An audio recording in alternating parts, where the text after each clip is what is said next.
Yo, what's up? Back with another video. In light of the whole racial tension that's been going on in South Africa regarding the Neanderthals versus the Homo sapiens, I've got my dude's shirt on. His name is Motakamchali and he's got a foundation. He's a dude who's passionate about marriage and black people's families. And so he also kind of believes that human beings evolved. Although he's a Christian man, I've always been afraid to challenge him and say, yo, dude, these things can't sit together. What do you mean? But at one of his events, he gave me this shirt and I wear it from time to time because it's free and I ain't got money to buy clothes currently. So you should subscribe and like this video. I'm about to cross 1,000 subscribers. I'm close to the 4,000 watch hours required. So this channel will be making money soon and you can support me by just doing that. Today we're listening to Max Du Preez, who's talking about the Afrikaners, the AfriForum, the solidarity for reversing the gains of reconciliation between black people and white people.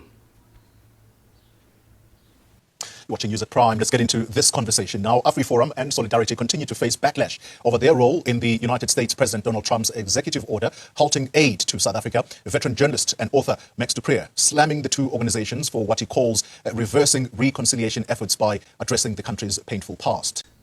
They've reversed them. You hear that? Max Du Preez is my guest next. Good evening to you, Mr. Du Preez, and thank you very much for your time. I want to start off with some of what I mentioned in that introduction, and that is that you say in your opinion piece that this moment feels as though decades of reconciliation efforts have become undone overnight. Explain that to us a little bit.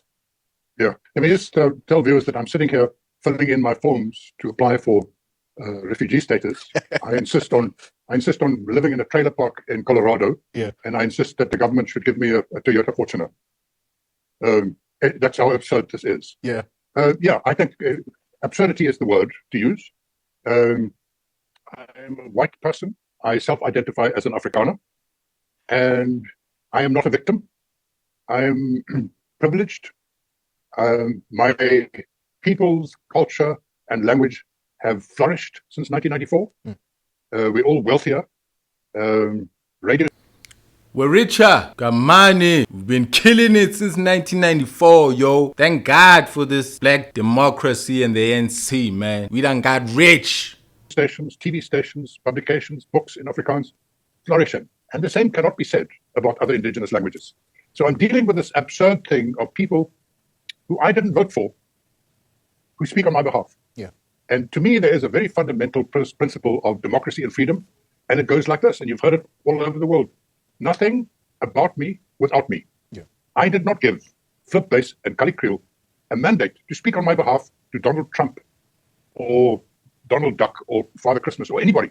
And I think that's a feeling that's becoming to grow in South Africa. There's this private company, self-appointed, a very wealthy company, and they do fantastic things. They build technicons and universities and stuff. But I did not sanction them to go to a foreign country and ask for sanctions on my country. I am not a victim. I don't want to be a refugee. I am an African and a South African, and I'm grateful for my privilege, and that's the end of it.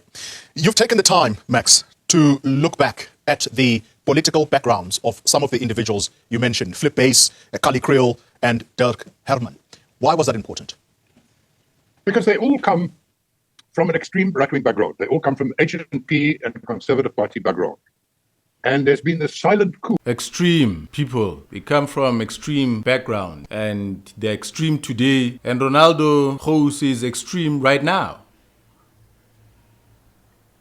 And there's been this silent coup in Afrikanerdom, where in the 80s and early 90s, these guys were on the periphery because they were seen as racist and backward. And then came the silent coup by Mr. Base and Solidarity. And they trade in fear and paranoia. And they say, if you don't join us, the black government is going to take away all your schools. It's going to take away your farm. So join us. And so they have vast numbers of people. They say they have 600,000 members, and they pay between 50 and 150 rand a month, which means they get millions every month. You see, the whole fundraising thing I told you that AfriForums are good at, the whole thing Katlego is doing, here's my account number, here's my company, we're registered, we're an organization, we're a company, citizen concern, put money in this FNB account and we'll keep on saying these things. You are organized like Ronaldo Gouws and the AfriForums. You have an account number which you are constantly asking people to make donations for. You are a spokesperson and you are asking people to pay you to keep saying a certain thing, which is what the AfriForums are doing. It's a formula that black people have not really picked up on in South Africa. You know, that whole Patreon, you know, donate to my cause, you know, this is my charity, etc., etc. Black people are quite far behind when it comes to things like that. Maybe in South Africa, maybe they're doing it out. They certainly are, of course. Let me not take that away from them. But this model, right, this business model, it appears to be the most troubling aspect of capitalism.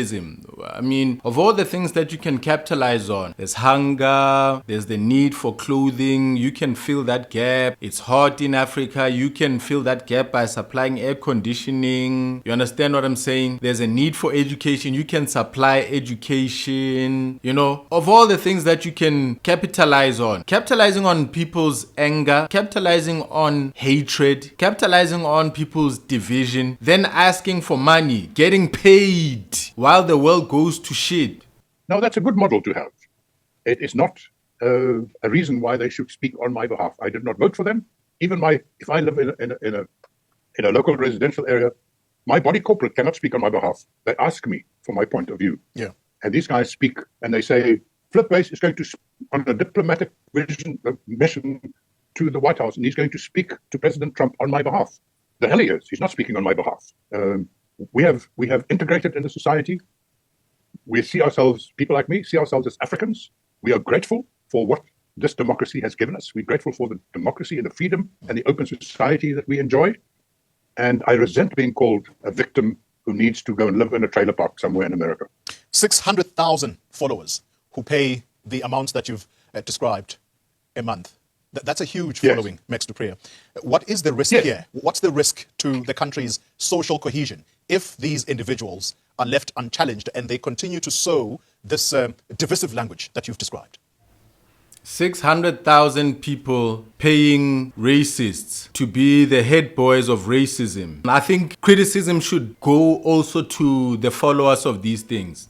I'm going to adopt citizen concerns style now. You go from attacking the ANC to attacking the ANC voter and the ANC voters' poverty and their dirty location of living and the immorality and the abuses that happen amidst their poverty. So the political party and its followers. Ladies and gentlemen, where would Solidarity and AfriForum be if there weren't people paying them money to keep up certain status quo? What about the people? What about the men who are working, the women who are working, who are giving money to these organizations? 600,000 angry Afrikaners. Angry at what? If Max Du Preez is saying that it's been a joyride. See, like, where's the appreciation? As a man, as somebody who has come to a position of providing and giving to those who are littler than me, I've gotten to understand very well what appreciation is. I've gotten to see people who are unappreciative, people who complain as their stomachs swell with what you're giving them. You know, people who become more hurt as you heal them.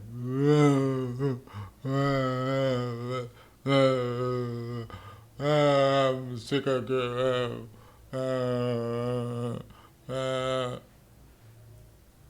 So, nah, man, appreciation for being well. Appreciate God, man. Yeah, you don't have to give appreciation to us, man. Appreciate God and let it show in your personality. Put on a smile. Yeah, walk around without tension. Walk around without anger. Fund no hateful organization. Walk around with thanksgiving in your heart. Live and be happy with your children.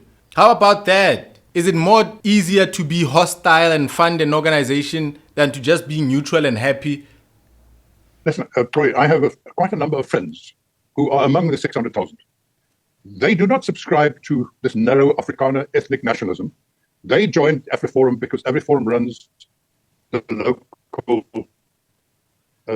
neighborhood watch. or the Farm Watch. So there are many reasons why people join AfriForum and Solidarity. There's a lot to admire about AfriForum and Solidarity.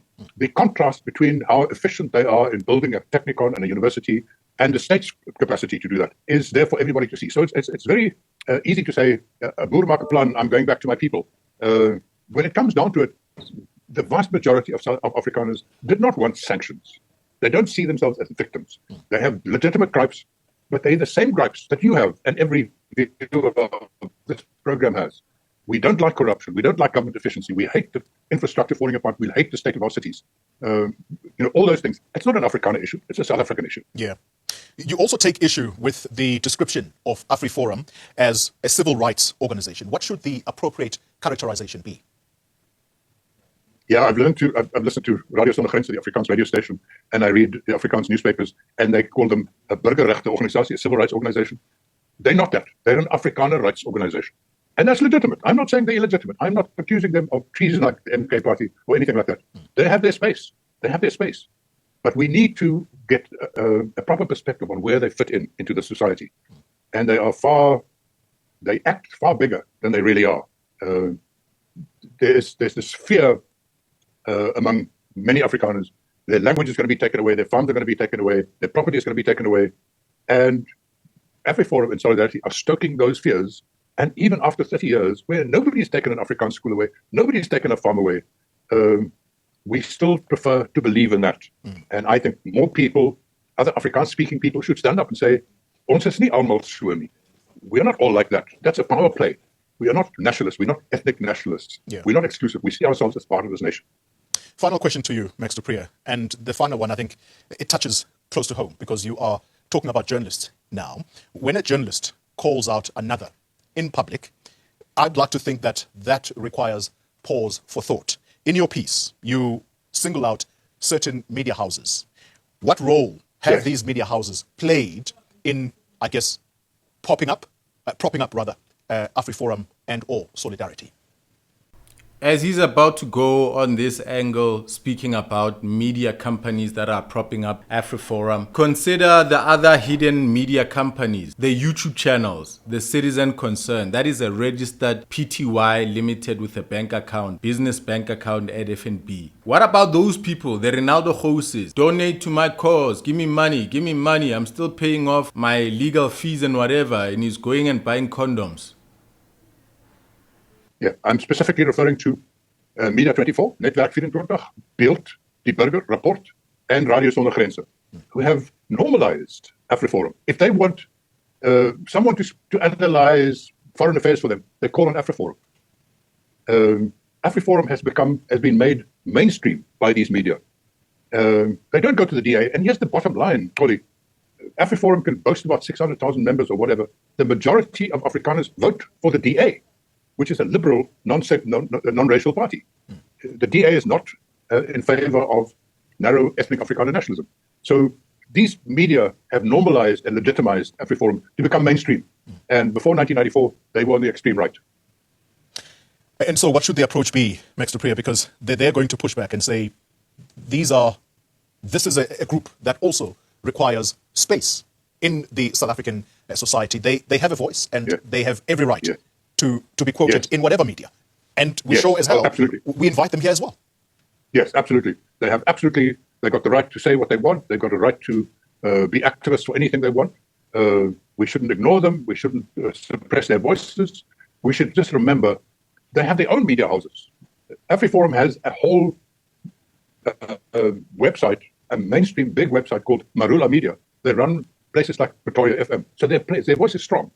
Even the publication that I run, but occasionally asks them. So be cognizant of that, ladies and gentlemen. The media aspect, the having of the means to broadcast, the means to a camera right there and a mic right here, a light, a platform to give this message out. That is a very important thing for power. It's a very important thing. If you are wanting to be a powerful elite black person, money and media, I think, are quite similar. or high up there as things to have in a society. If you want to grab a nice grip of the steering wheel of your country and be able to, take it where you want to. Of course, we all have our hands on there. Everybody who has media is pretty much putting their hands, and some are steering us to the left and some are steering us to the right. For us not to swing all the way right, there has to be those on the left who've got their hands on the steering wheel. I hate that situation. I hope everybody would not be a leftist, a rightist, a moderate, a progressives, a liberal, libertarian, revolutionary Marxist. I wish people were none of that. I wish people, and I should stop wishing. There's no wishing well. I'm not a pagan. There's no genie coming out of a bottle. I pray, I hope that people were to be Christian. If your identity would just be that, even if your skin is black, cease to have a black theology, have a Christ theology, have God's theology. If a black person, a white person, a Chinese, a Mexican, Australian, all sat together and they said, we are Christian, not Australian, not Japanese. I'm a child of Christ, the child of God, I'm a creation of the Almighty. That's where I would prefer things. But hey, we live in a carnal, fallen world. We're going to be involved in fights going forward. So practical advice needs to be given. You need more than faith. You need a mic. You need a camera. You need a voice. You need to speak. You need to put it out. Trust me, man. These people are attached. They're not invincible. No. The Ronaldo Gouws, I'm sure as he's watching my videos, Lena is shocked at this guy who just talks like that with a master. He's touched where he's been in his echo chamber so far, debating with the small people that he's debated with on Twitter. All they can do is throw their thumbs at him. Man, he's grown a thick skin to that. So since then, Ronaldo being on camera every day, having a following, having viewers, he's really felt like he's in an untouchable space where black people are not participating. If they are participating, the YouTube channels are gossip channels. The YouTube channels are non-existent. That's all we participate in as black people. And hey, I'm telling you, if there were to be 5 more people like me, I'm telling you, Ronaldo Gouws will be going to sleep with his heart getting tagged now. The conscience that is allowed to be blocked out, the echo chamber that he's lived in, including the people who've just been listening to him only. Those people, when they start to see content like this, when they start to see that, no, man, there's a thinking outside of what we've been listening to from Ronaldo this whole time. Ronaldo knows that his fans are watching. Ronaldo is watching. He will get touched. He will get swayed. He will get moved. He will understand that there are people who are observing him, people who understand him outside of his base who love him. We know what you're up to. So far, owning the airwaves and being the only person speaking out there has turned you into a freaking monster, man. Yeah, people need to step up and say, hey, nigga, how? That I run, Preez, but occasionally asks them, come and put your point of view. I'm not saying we should be intolerant. I'm just saying they are not the mainstream.